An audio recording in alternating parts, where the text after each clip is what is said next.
La suite de cette interview avec vous, Emmanuel Minimono. Oui, docteur, on va parler maintenant de cet appel qui a été lancé pratiquement au terme du sommet des chefs d'État de la CEDEAO, qui a parlé d'un éventuel, on va dire, une éventuelle délocalisation du cadre de dialogue qui pourrait se tenir dans un pays étranger, donc ce qui sous-entend la reprise du cadre de dialogue. Je voudrais savoir qu'est-ce que vous en pensez.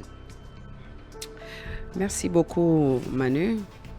Vous savez, dans un sommet, il y a ce qui se dit dans les couloirs et puis il y a le communiqué final. Ouais. C'est vrai que nous avons tous appris que cette question a été évoquée à la 62e session de la CEDEAO.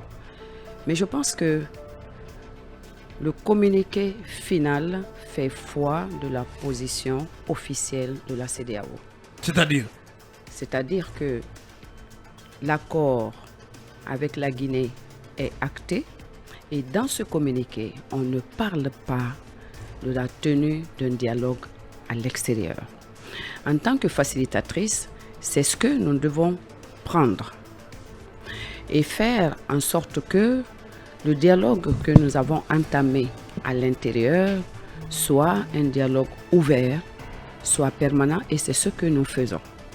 Mais il n'est inscrit nulle part dans le communiqué final de la CEDEAO qu'il faille organiser un dialogue à l'extérieur. Je pense que si c'était le cas, ça aurait été écrit. J'ai entendu beaucoup de commentaires là-dessus. Je n'ai pas par habitude, depuis que je suis facilitatrice, de commenter les commentaires, mais je m'en tiens absolument au communiqué de la CEDEAO. Donc, au terme duquel il n'est pas prévu de dialogue à l'étranger. Maintenant, ce qu'il faut quand même ajouter, c'est que notre pays n'est pas en conflit ouvert. Notre pays ne ferme pas les portes d'un cadre de dialogue, qui n'est certainement pas parfait, comme toute œuvre humaine. Il est ouvert. Tout ce que nous demandons, c'est que les propositions parviennent et qu'au-delà des questions de personnes, que les propositions soient là et que ce qui peut être amélioré dans l'intérêt de notre pays, qu'on le fasse pour avancer. Vous savez, la transition est actée pour 2 ans. Ouais. Il faut s'activer pour que les 2 ans soient respectés. Et moi, j'ai toujours, en tout cas jusqu'au moment où je suis là, j'ai la faiblesse de croire que Mamadi Doumbouya n'est pas candidat pour les prochaines élections. Non. Ouais. J'ai la faiblesse de le croire parce qu'il le dit avec force et que, jusqu'à preuve du contraire, il faut prendre cela comme une opportunité. Ouais.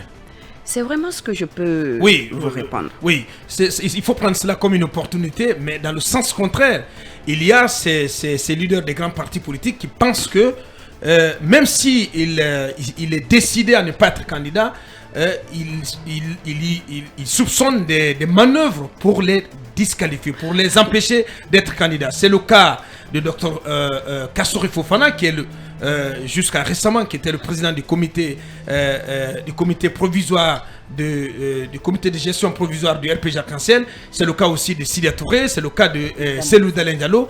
Tous pensent que le CNRD, la junte au pouvoir, met tout en œuvre aujourd'hui en termes de manœuvre pour les empêcher d'être candidats à la prochaine élection présidentielle. Vous savez, donc c'est une chose que de savoir que le colonel éventuellement restera, en tout cas respectera son engagement, mais l'autre chose, c'est qu'il y a ces soupçons qui existent et c'est même pratiquement quelque chose qui semble être ancré dans leur tête aujourd'hui, que tout est fait. Tout concourra à les éliminer de la course à la présidentielle. Je vous ai écouté, vous avez dit, il pense au moins 3 fois. Ouais. Il pense. Ouais. Et je crois que nous sommes tous victimes un peu de l'évolution de notre pays, où le mensonge d'État était une réalité. Ça fait que le Guinéen ne croit en rien. Nous sommes tous victimes de ça. Je vous ai parlé tout à l'heure des assises. Ensuite, le dialogue. On soupçonne tout le monde. Tout le monde ment, entre guillemets. Mais je veux dire qu'il y a un effort à faire. Je crois que je l'ai dit ici. Il faut une espèce de mue chez chaque Guinéen, pour essayer, pendant de faire un effort de nous décentrer et de croire un peu et de travailler dans ce sens. Rester toujours dans ce qu'on pense et dans les supputations ne peut pas rendre service à cette transition.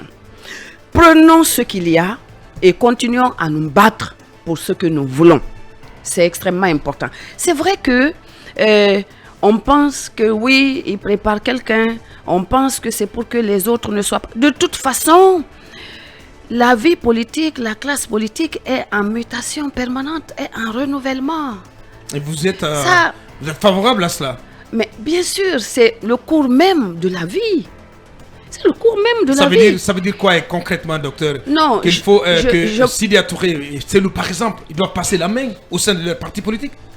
Moi, je suis partisane que dans une institution politique, que tout ne tienne pas au leader. C'est très important. Aujourd'hui, moi, je me suis éloignée du pacte. Et le pacte continue à fonctionner. Parce que dès le départ, il y a une équipe qui est là et que tout ne tient pas à ma personne. Il est très important que nos leaders, qui, chacun pris dans son camp, aient le seul par lequel vit et respire un parti. Ce n'est pas normal. Ces partis ont de très bons cadres. Je les connais, on les connaît. Mais, attendez, franchement, je ne voudrais pas, aller plus loin. Je voudrais pas aller plus loin. Ouais. Mais il faut donner la chance au cadre. On sent que vous avez envie de dire des choses. Mais je suis facilitatrice. Ouais, vous êtes facilitatrice, bien entendu. C'est-à-dire, il faut donner la chance au cadre d'évoluer, d'émerger. Ouais. Et pourquoi pas de candidater. Ouais.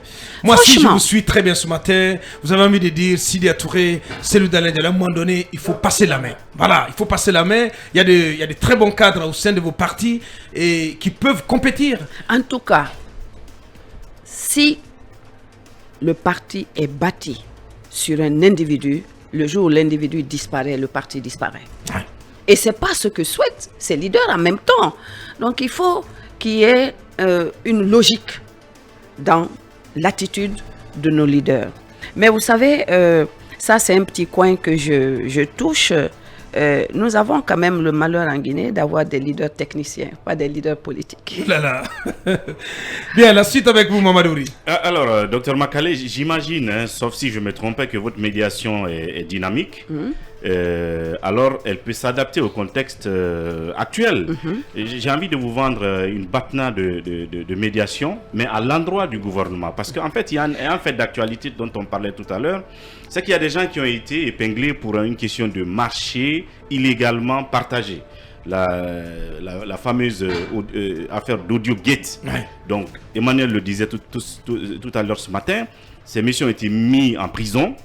Puis après, ils sont ressortis de prison et mis sous contrôle judiciaire. Mais dans le même temps, il y a anciennement d'autres cadres qui sont épinglés pour des cas de corruption, de ceci ou de cela, les Kassori et autres, qui ont fait pratiquement près d'1 an en prison. Est-ce qu'en tenant compte de ces sujets d'actualité, vous ne pouvez pas demander au gouvernement si vous voulez, d'atténuer la situation de ces messieurs-là pour que cela soit un préalable, une sorte de conditionnement au retour de leurs entités dans le cadre politique? Sinon, ça devient une sorte de deux poids, deux mesures, mais flagrantes. Est-ce que vous allez tenir compte de ces sujets, de ces questions d'actualité? C'est d'ailleurs une recommandation. Voilà, des recommandations du cadre de dialogue et qui se rapporte au placement, je vais le lire intégralement, demander à la CRIEF le placement sous contrôle judiciaire des cadres en conflit avec la loi, non jugés depuis 8 mois et d'accélérer la procédure judiciaire à leur encontre. Absolument. Et donc, vous avez noté cela certainement.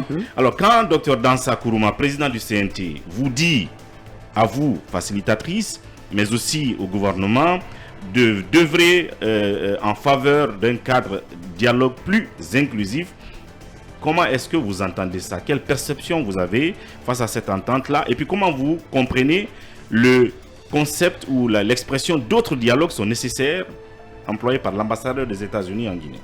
Bon, je ne suis pas très intelligente pour lire dans la tête de Dr Dansa ou de l'ambassadeur, mais je pense que nous disons un peu la même chose. Le cadre est permanent.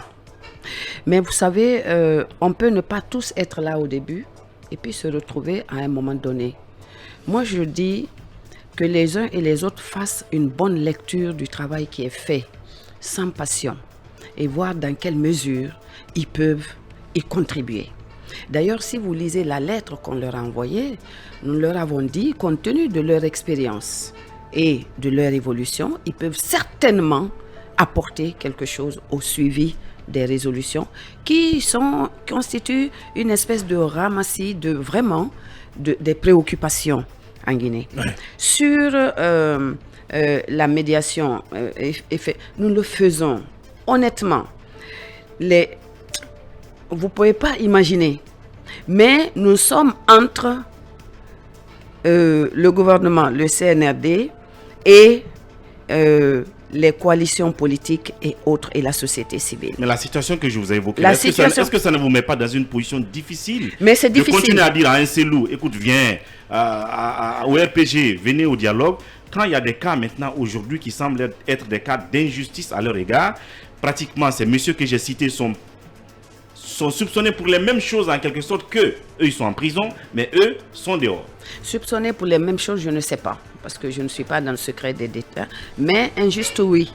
Je suis d'accord et nous le crions tout le temps, on finira par être entendu. Mais ce que je veux noter, c'est qu'au-delà de ces recommandations, vous avez dû remarquer l'accélération de l'organisation du procès concernant les personnes qui sont en prison. Il y a eu une accélération. Ça, c'est un travail souterrain que nous avons fait et que nous continuons à faire. Si vous ne voulez pas les mettre en résidence surveillée, accélérez leur jugement. Donc, d'où le procès des Kassouri qui est programmé là?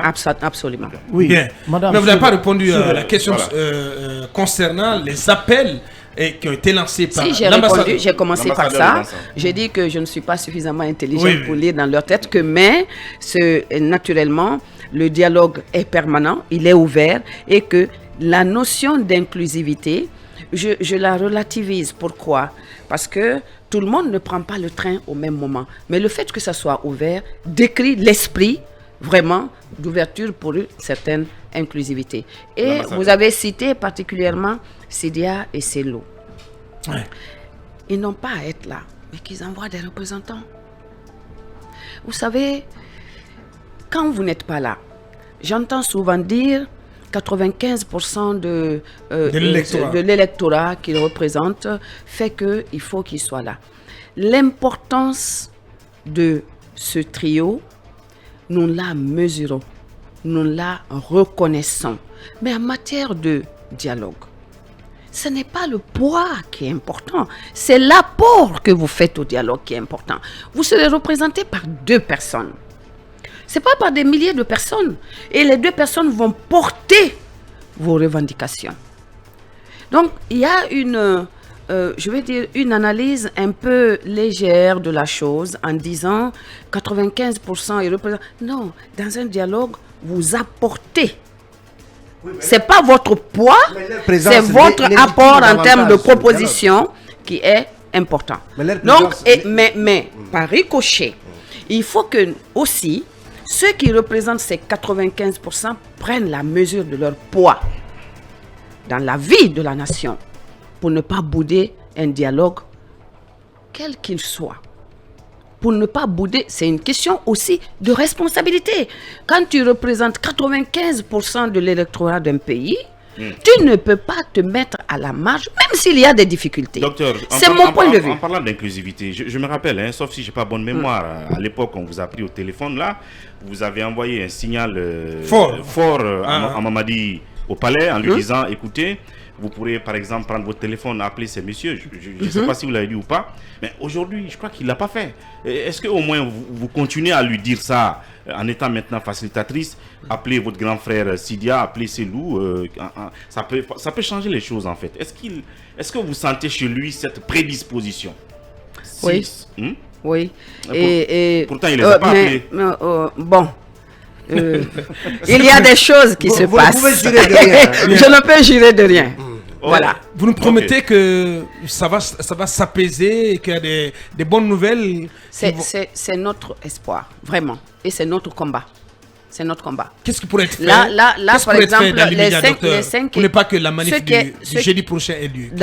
Je vous dis que Aujourd'hui, à 14h, nous avons une réunion avec le chef du gouvernement sur la question. Sur la question de la manif du 16. Absolument. Voilà. Donc le FNDC, c'est pas une connerie. Non. Bien. Allez. Oui, madame, oui.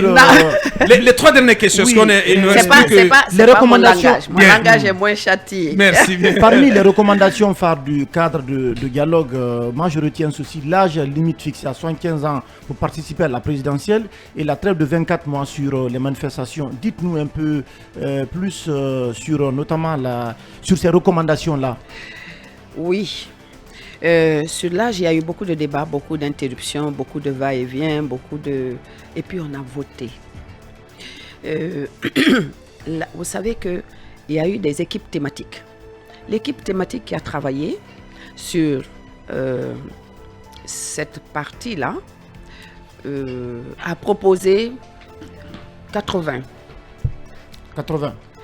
Alors, quand l'équipe a prononcé 80, la salle a crié. Donc, il n'était plus question de parler de cela. Et le débat s'est ouvert. La majorité était pour 70 ans.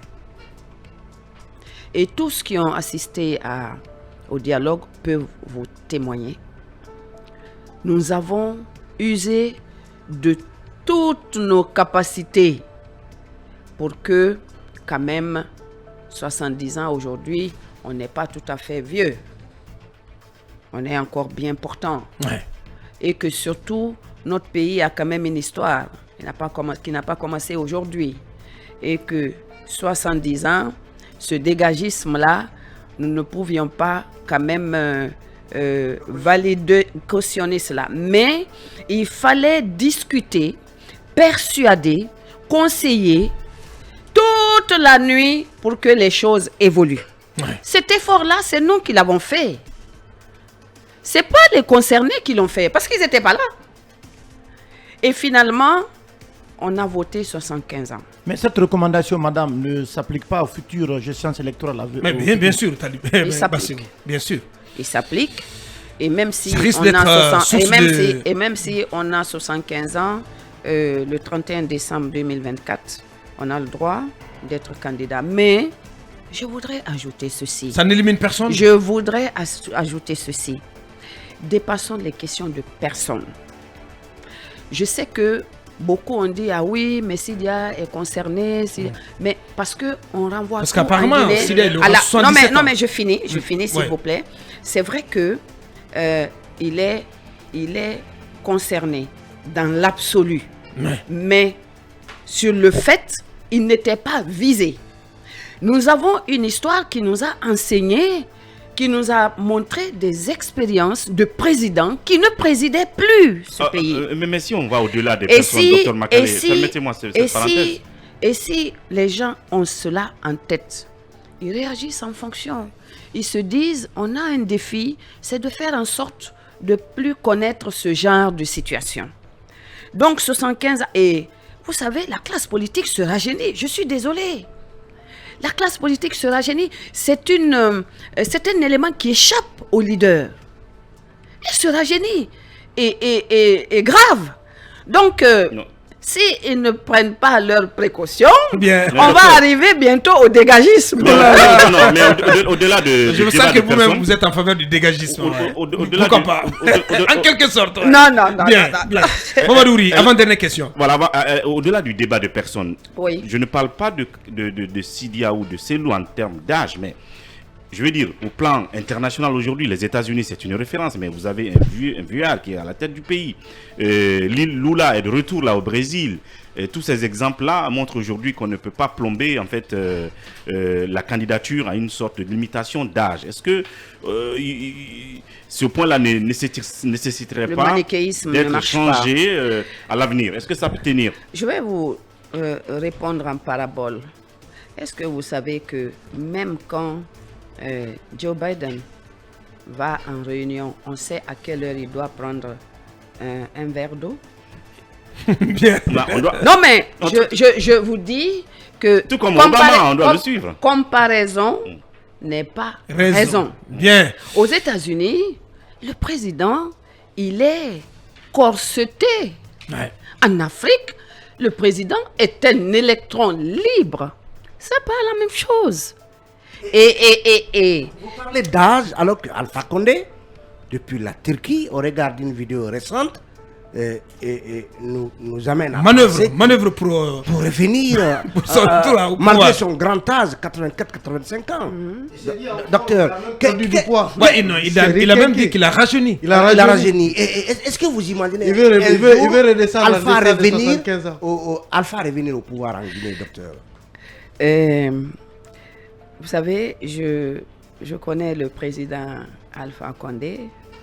Je connais sa capacité de résistance physique. Et moral, Je l'ai vu mental. fatigué, plié en deux et prêt à partir. Ça, j'ai vu ça. Il a cela en lui. Mais la Guinée a changé. Ça n'est terminé de Alpha Condé? Je ne sais pas. Donc ça veut dire que l'RPG doit tourner la page du président Docteur, Condé. à des moments, elle fait comme Ousmane Gawal. Non, non, c'est pas ça. Vous savez, ma position est difficile. Ouais. Voilà. Si j'étais là en tant que autre, mais je refuse toujours Ouais. de basculer. Ouais. C'est Jusqu'à la fin de ma mission. C'est pas une position facile. Oui. Dernière question, Kumba. Est-ce que vous serez candidate à la future élection présidentielle? Ah oui, très bonne question. Ah oui. C'est pas du tout une bonne question parce que Oui, je suis facilitatrice. Oui, tout à fait. C'est pas une bonne Mais non, C'est une question. mission qui va prendre fin. Vous ne serez Est-ce pas que- facilitatrice jusqu'à la présidentielle. À un moment présidentielle. donné, vous allez vous décider, vous allez vous débarrasser de votre manteau de facilitatrice pour reprendre les rênes de votre parti et Vous savez, compétir. pour parler sérieusement, moi je me suis engagée en politique par conviction. C'est-à-dire, je ne suis pas politique professionnelle. Je suis entrepreneur, enseignante et tout, mais je ne suis pas politique professionnelle. technicienne, D'ailleurs, mais c'est mais technocrate. c'est ce qui d'ailleurs explique que j'ai pu me départir de ça pendant un moment pour parler de paix. Sans la paix, qu'est-ce qui est possible? Qu'est-ce qui se fait actuellement politiquement? Rien. Rien. Parce que le pays ne va pas tout à fait comme Bien. on veut. Ouais. Et tant que on n'a pas obtenu cela, la politique ne m'intéresse pas. Lorsque les aiguilles seront bien placées Recentrées. et que vraiment je le ressens, bon, franchement, je le ferai. Mais ce n'est pas une profession pour moi. C'est un engagement. Mais vous serez candidate. Non. Je ne peux Vous ne pas serez vous pas le- candidate. Non, mais attendez. Pour le moment, la question ne se pose pas. C'est pour ça que je vous ai dit que ce n'est pas une bonne question. Très bien. Voilà. La transition est en cours, madame. Le moment viendra de. devrez vous Vous allez me laisser tranquille. Bien. La toute dernière question à Kumba. On n'a plus que 2 minutes avant d'aller de prendre la direction des États-Unis. Ouais. Docteur, vous êtes facilitatrice. Donc vous avez ou vous devez avoir le dos large pour porter tous nos problèmes, toutes nos erreurs, toutes nos fautes et nous amener à comprendre que nous avons fait des fautes, nous avons fait des erreurs et nous conscientiser sur ces erreurs-là. Mais vous êtes doublé des juristes. Donc juristes, je dirais entre guillemets, esclaves des règles et des procédures. Ma question peut paraître un peu bête. Monsieur Ibrahima Kassori Fofana, Monsieur Diané Mohamed, Monsieur Guy Oyegui Lavogui sont en prison. Ils ont obtenu plusieurs fois des ordonnances de mise en liberté par ceux qui instruisent les dossiers les concernant, mais ils restent en prison. Est-ce que vous pensez que les procédures sont respectées? Puisque vous êtes facilitatrice, vous allez amener le gouvernement à respecter les procédures, d'autant plus que le président de la République, le président Mamadi Doumbouya s'est engagé à faire de la justice la boussole. Aujourd'hui, moi, je me demande et j'aimerais bien avoir une explication de vous en votre qualité de juriste doublé du statut de facilitatrice. J'aimerais savoir pourquoi ceux-là sont en prison aujourd'hui, d'autant plus qu'ils ont eu plus d'ordonnances de mise en liberté que d'ordonnances de renvoi devant un juge. Ça, c'est ma première question. Puisque vous êtes facilitatrice, j'espère que vous allez résoudre beaucoup de nos problèmes. La deuxième petite question que j'aimerais vous poser, il est vrai que l'idéal est que le dialogue se fasse entre des représentants des entités. Mais on a vu en Côte d'Ivoire, le président Alassane Ouattara tout-puissant, réformateur, bâtisseur, faire appel aux anciens présidents pour discuter avec eux directement. Et cela a apaisé beaucoup de cœurs puisque la violence est polysémique. Alors, est-ce qu'on peut rêver à ce que vous, facilitatrices, vous réussissiez un jour à réunir un minimum de nombre d'acteurs, de leaders, et puisque chaque propos doit être illustré pour être mieux compris, est-ce qu'on peut rêver de voir M. Alpha Condé, M. Cellou Dalein, M. Sidya Touré, et j'en passe, autour de Mamadi Doumbouya, pour discuter des questions relatives à la Guinée et des questions de réformation institutionnelle, parce que vous n'êtes pas sans savoir que A.C. Maglou a démontré que le développement n'est qu'une question des institutions. Merci, Akumba. Oui, très rapidement, docteur. Alors, rapidement. D'abord, sur la question de la justice. Vraiment, je pense que je ne vous surprendrai pas en vous disant que je ne peux pas m'immiscer dans ce débat-là. C'est très important de respecter la justice qui est lente par nature. Elle est lente. La justice est lente. C'est comme ça. Est-ce que vous pensez que la libération de Kassory pourrait assouplir la position du RPC donc, si vous permettez vraiment ce qui concerne la justice, pardonnez-moi, je ne peux pas. Par contre, Akumba, tu soulèves une question extrêmement importante que j'entends. Et je voudrais ici prendre l'engagement de mener ce combat-là. Demander que les présidents puissent se retrouver. C'est une idée excellente que j'achète. Bien. On n'y a pas pensé, mais c'est vrai que voir Alpha, Cellou, Sidya autour de Mamadi, ça serait historique. Et je pense, si le colonel m'entend déjà, vraiment, je lance cet appel et je vais m'y investir. Voilà. Ça, c'est très important et c'est important pour les Guinéens, c'est important pour la Guinée. Bien, et c'est sur cette note d'engagement, d'espoir, donc de la part du docteur lancé par docteur Makale, que nous allons mettre un terme à cette interview. Grand merci à vous, docteur. Merci à Merci pour votre contribution au débat et donc à l'avancement de la Guinée. Merci d'avoir accepté encore une fois notre invitation. Mirador continue.